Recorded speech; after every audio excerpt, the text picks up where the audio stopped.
In an age when gangsters become celebrities, Sammy the Bull Gravano is a mythic figure, both in the New York underworld.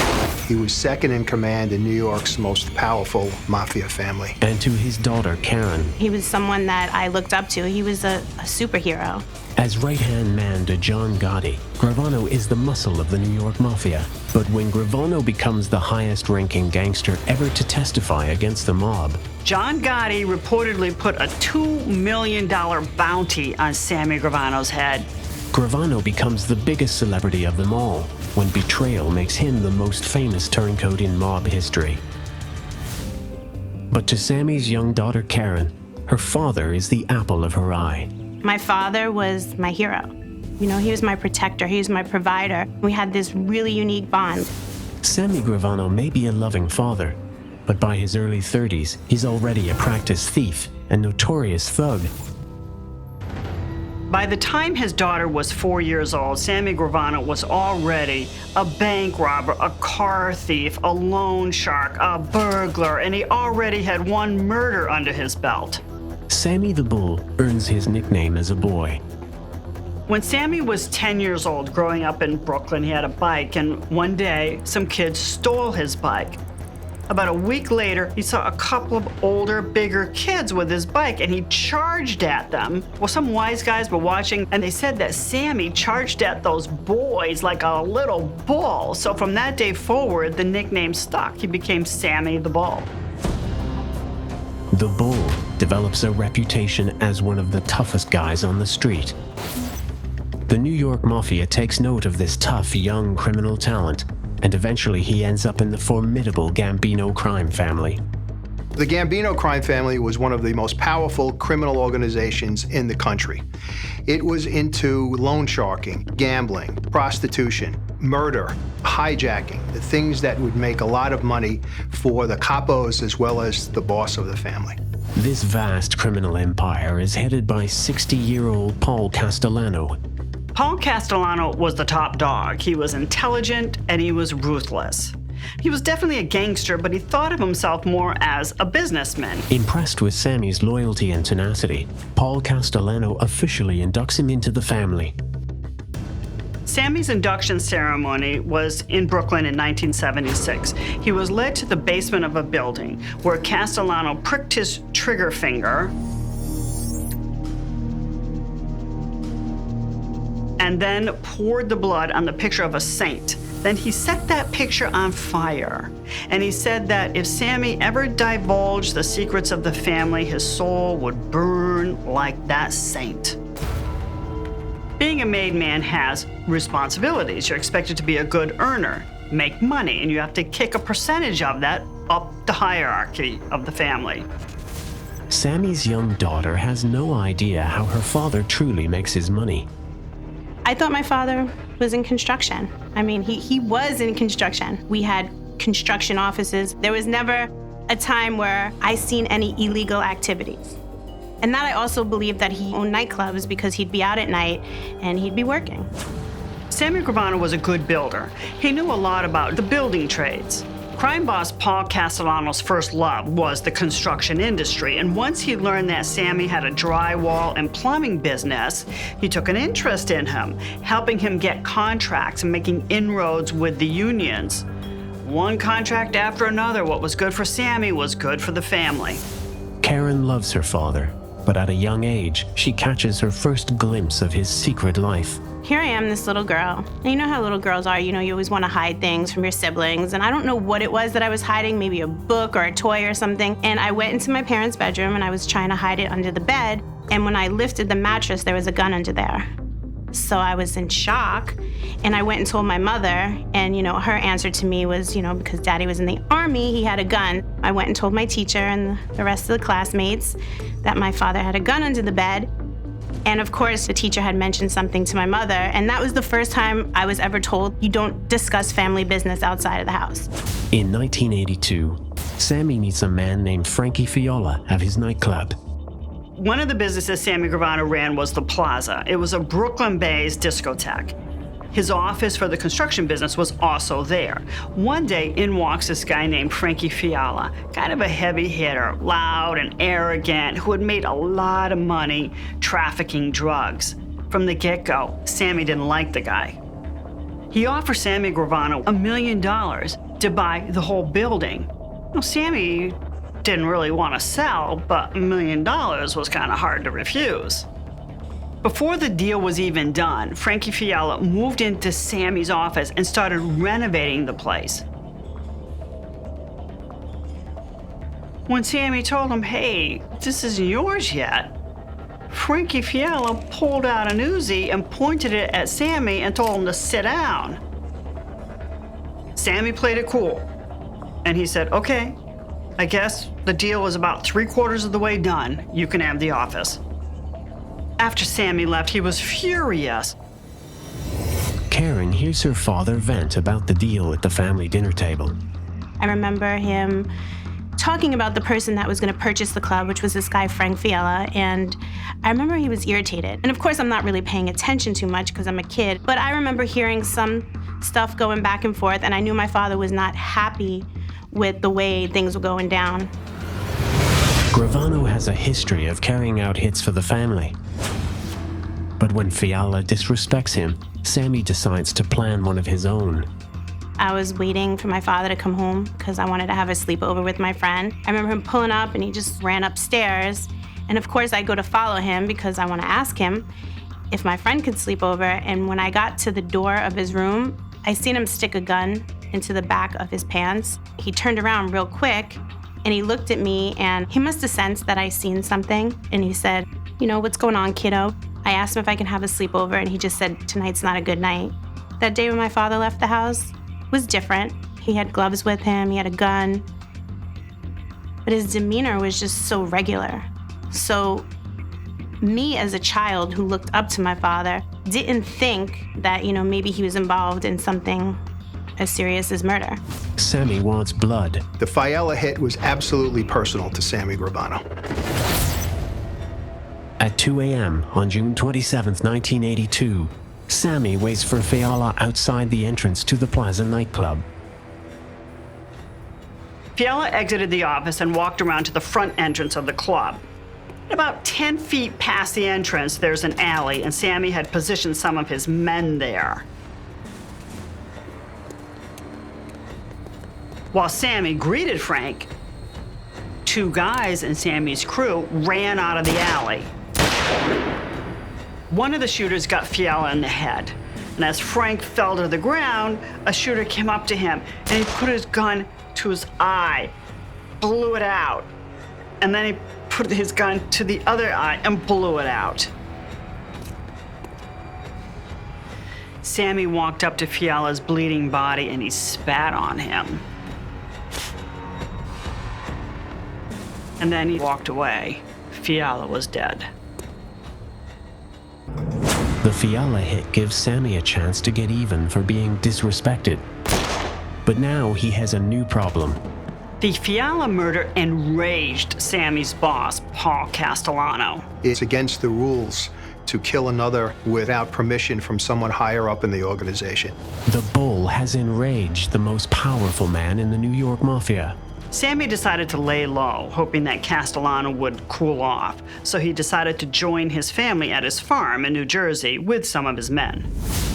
Young Karen senses her father's life is now in danger. My father's crew had come up to the farm.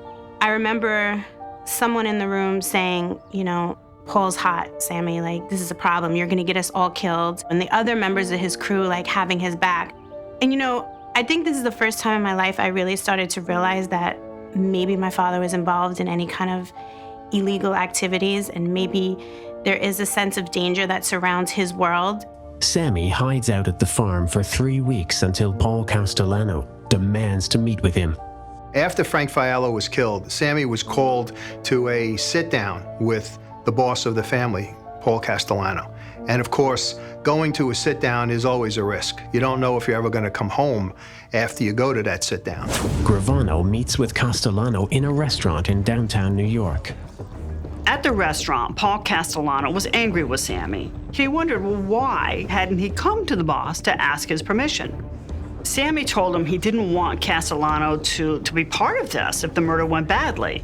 Castellano accepted that, but asked Sammy to promise never to do that again. Sammy took a hard line at that meeting. He refused to promise he would never kill again without permission, but he did say that he would always protect Castellano, no matter what. After Paul thought about it, he stood up, kissed Sammy on the cheek, and said, "Just be a good friend of ours, like you always have been."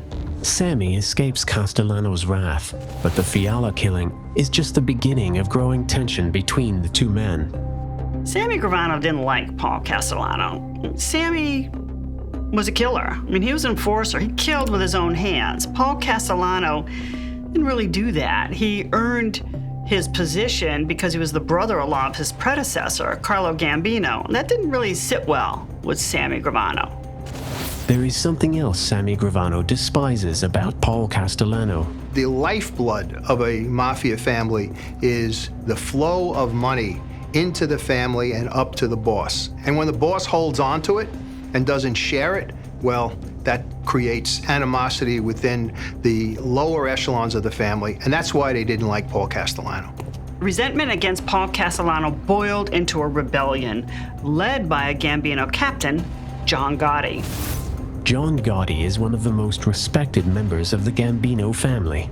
Gotti made his mark in the family by hijacking cargo at JFK Airport. Disgusted with Castellano's greed, John Gotti made plans to whack his boss, and he wanted Sammy on his team. Assassinating the Gambino crime boss could anger the Mafia leadership and get Gravano killed, but Castellano makes one last mistake that seals his fate. The last nail in the coffin for Castellano, the thing that sealed his death sentence, was his disrespect to Emilio Della Croce. Della Croce was a beloved figure in the Gambino family. Underboss, he loved Gotti, he loved Gravano, and they in turn loved him. When he died, Castellano didn't show up at his funeral, and that was a sign of disrespect that Gotti and Gravano could not overlook. John Gotti and Sammy the Bull find the perfect opportunity to kill the most powerful mobster in New York. They discovered that just before Christmas in 1985, Castellano would be meeting with some of his captains at a steakhouse called Sparks. The meeting was set for 5 p.m., and the busy streets would work in their favor. They planned to execute him right there on the street in front of crowds of Christmas shoppers. A brazen murder in the middle of New York City will send a powerful message and change the face of the New York Mafia forever. On December 16th, 10 hitmen took their positions around the entrance to Sparks Steakhouse. Gotti and Sammy were in a car about a block away. Gotti had a brilliant plan to dress his 4 main shooters in long white trench coats and black Russian-style hats that would confuse witnesses who might later be questioned by police. Castellano's bodyguard pulled his Lincoln to the entrance of the steakhouse. The moment Castellano started to get out of the car, the shooters just blew him away.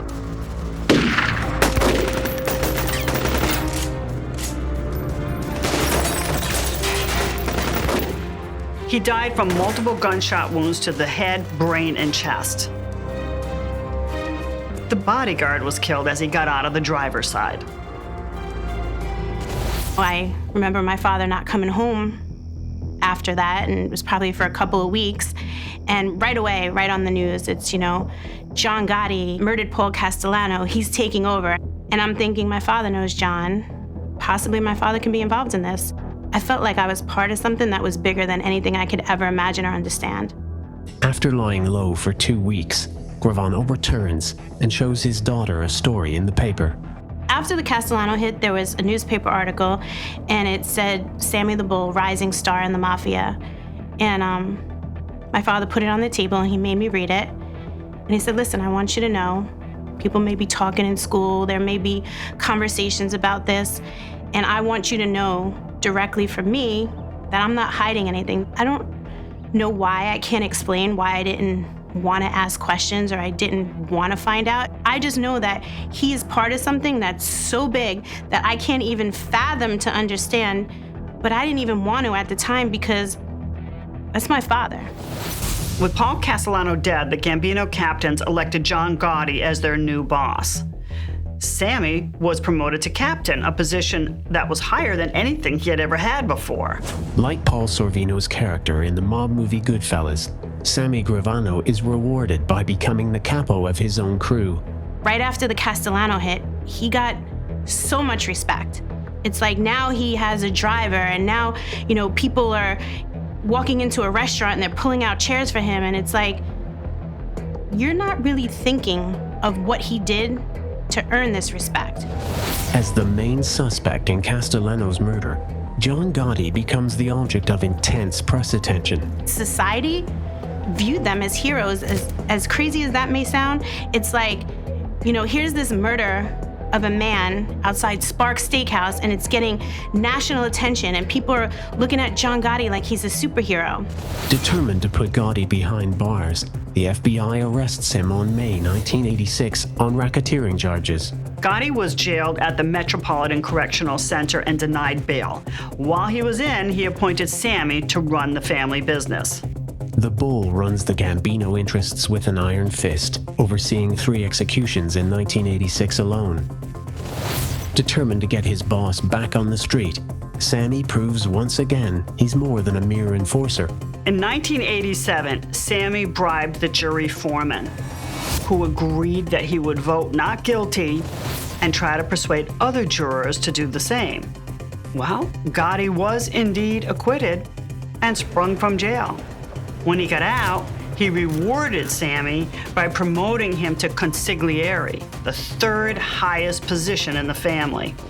In the late 80s, gangsters were celebrities. Movies like Prizzi's Honor, Scarface, The Untouchables, Married to the Mob glorified gangsters. So paparazzi would show up to film Gotti and Gravano wherever they could find them. Sammy shuns the attention, but Gotti embraces the TV cameras. There's no question that John Gotti had this aura about him. He demanded a certain kind of respect. He had swag.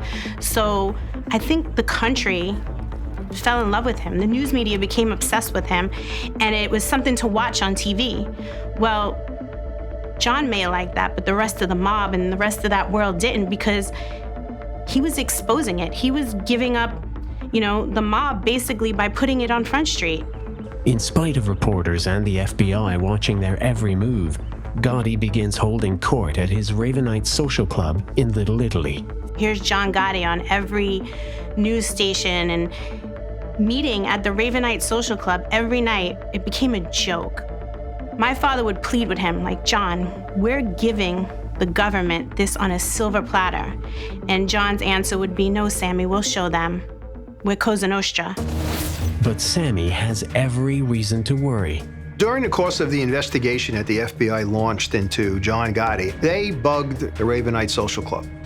The Ravenite bug turned up nothing. Their recordings were fruitless because the radio would be playing in the background, and then Gotti installed a white noise machine.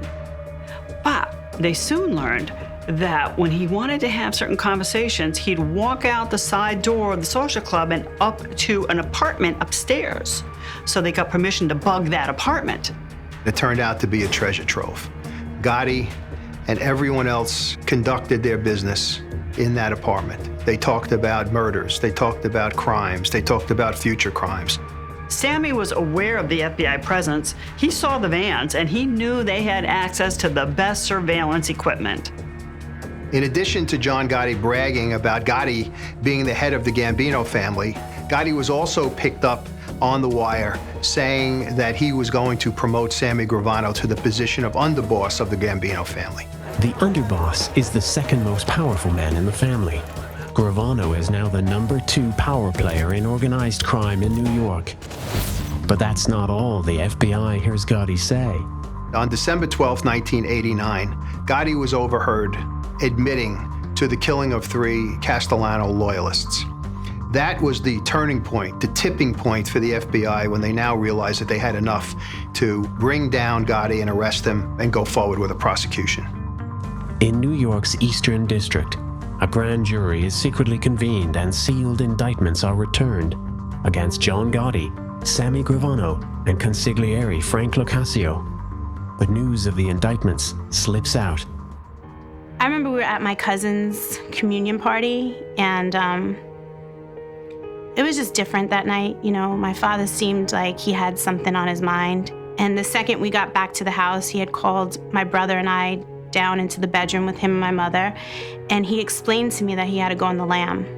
I realized that he had to do this because he was the underboss of the Gambino family. So the reality is now I'm starting to feel the impact of this world, and I'm concerned. Am I ever gonna see him again? A month later, boss John Gotti called Gravano out of hiding and insisted they meet at the Ravenite. On December 11th, 1990, the FBI arrests the three highest-placed members of the Gambino crime family. The indictment, when it came down, charged John Gotti, Sammy Gravano, and Frankie Locascio with a RICO violation.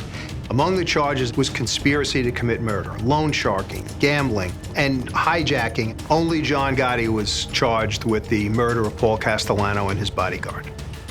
That's like one of the hardest things for me to look at, because I felt like that was the day my old life was just over. Everything that I knew as a kid growing up, people that I knew as family, as uncles, as cousins, everything would change from that particular moment. 10 days later, during a bail hearing in a New York courtroom, Gravano hears something that changes his life forever. Gravano was sitting there listening to the tapes, and he heard Gotti talk about 3 murder hits. But the tapes portrayed Gotti as a long-suffering boss who was hounded by his underboss until he agreed to the hits. Sammy was furious at Gotti's spin on the murders. To Sammy, that was betrayal. Realizing that he will never be able to defend himself while tied to John Gotti, Gravano makes a plea to his boss to sever their cases. When Gotti refuses, Sammy makes a life-altering decision. My father's locked up. It's about a year, and he calls for a meeting, and it's me and my mother and my uncle. I remember getting into the room, and it was different. You know, my father was so serious, and we started talking, and he says, you know, I want to tell you something that goes against everything I ever taught you to believe in and everything I ever believe in, and it's probably something that you're not going to understand. And as he's saying those words, I'm like, he's not going to tell me that he's going to cooperate with the government. He's not going to say that, and I'm thinking it in my head, and he's like, I'm going to cooperate with the government.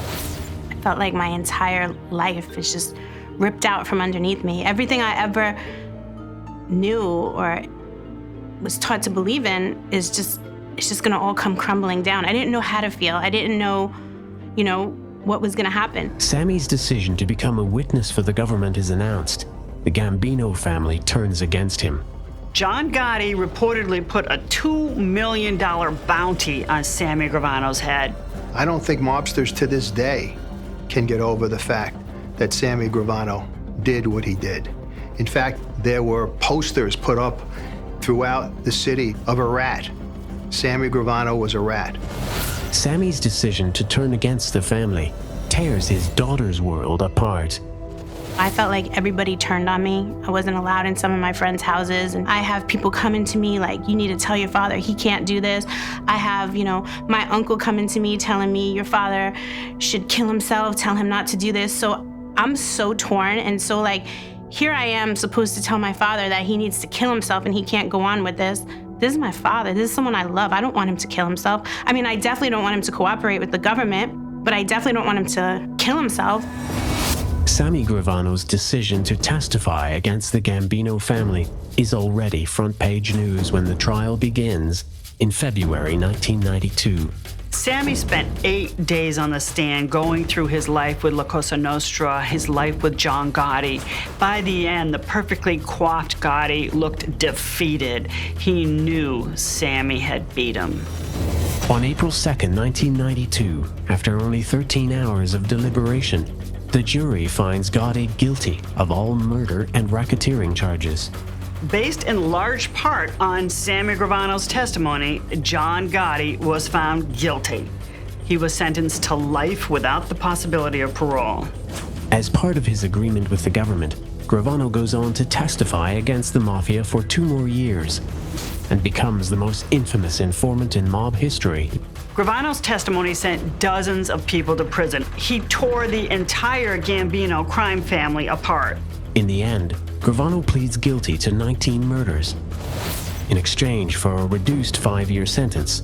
Sammy was sentenced to 5 years. Now, 5 years for 19 murders and for all of the other mayhem that he caused over the course of his career was, to me, outrageous. That lenient sentence made a lot of people furious, but the government recognized that Gravano helped them take a lot of bad people off the street, and they wanted to send a message to other gangsters that if they cooperated, they too could have such leniency. In April 1995, at the age of 50, Sammy the Bull gets his freedom. Sammy was released into the Federal Witness Protection Program. He had a new name, a new career, complete new identity. Sammy Gravano was supposed to be not heard from again, but that didn't happen. After my father cooperated, I felt like everyone had turned against us. So in my mind, the only way to gain respect was to be bad, because when he was bad, everybody respected him. So I chose to put myself around people that were bad or weren't doing, law-abiding things at the time. We had a weed service called Aromatherapy in Manhattan, and we dealt with the who's who in the music industry, models, actors, lawyers, judges. I made a lot of money, and I had a lot of fun doing it. After only 8 months in the Witness Protection Program, Sammy Gravano has had enough. Sammy dropped out. He moved to Scottsdale, Arizona, and ran a pool building company and a restaurant with his family.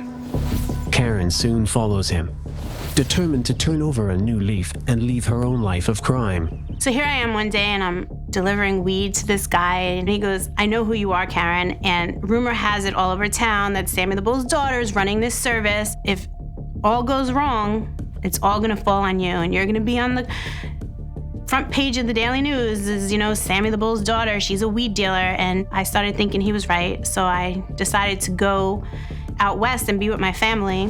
When Karen moves to Arizona to help her parents run their new companies, Sammy Gravano's star is once again rising. He writes a book called Underboss, and he details his history in the Gambino family. Unheard of once again for somebody in the Mafia to violate omerta and to talk about what went on inside the family. Underboss becomes a New York Times bestseller. I get to Arizona, and at the time my father's book had come out, and he did a 2020 interview, which was all over the place, and everybody was talking about Sammy the Bull. And it was no secret that, we own this restaurant, which is called Uncle Sal's in Scottsdale, Arizona, and people would start to come to see if they could see him or get an autograph. In New York, everybody turned away from us because of what happened. And now we're in Arizona, and everybody wants to get near us again. And I welcome that with open arms. I needed that to make me feel good. It was just childish, it was stupid, and, we paid the price. Karen and her brother become involved in one of the biggest ecstasy rings ever to operate in Arizona. My brother had met this kid, and the kid was a local drug dealer. He was selling a lot of ecstasy, and the kid became a fan of my father, reading his book, knew my brother was from New York, and I got involved in selling drugs. My brother got involved and basically throwing everything out the window. When Sammy finds out his children are dealing drugs, he's furious. My father came to the house with a gun, put it to my brother's head and said, "You're gonna throw your whole life away. You wanna kill yourself? Here's the gun, do it now." Sammy tries to buy his kids out of the drug ring, but the moment authorities hear that the Bull is involved, they close in on the Gravanos. My mother, brother, father, daughter's father, and I were all under arrest for being an ecstasy ring. The crew was believed to have sold as many as 25,000 ecstasy pills a week in the Phoenix area between 1999 and 2000 in a drug dealing conspiracy that included racketeering and money laundering. We either all had to plead innocent or all plead guilty. And we decided to do a family plea, and we all pleaded guilty. My father was the boss. My mother was the financer. My brother was the person that pretty much moved the people on the street, and I was the go-between. My father was sentenced to 19 years. My brother did 9.5. My mother and I both received probation, and my daughter's father, he actually went to prison for 9.5 years as well. After the convictions in Arizona, the Gravano family has nothing left. Everything was taken from us. Businesses were closed down. All the equipment was sold off. My mother's house was seized. Everything that you could possibly imagine was taken, even family pictures.